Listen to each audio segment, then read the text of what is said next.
What's going on, you guys? Welcome back to my channel. As you can see from the title, I am bringing you guys a Valentine's Day look, and I am using the Colored Raine Queen of Hearts palette.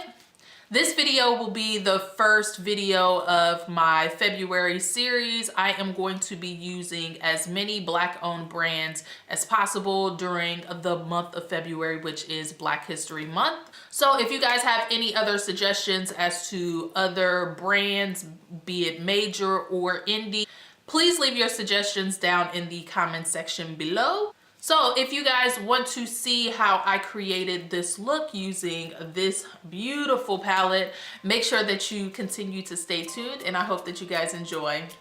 Mwah.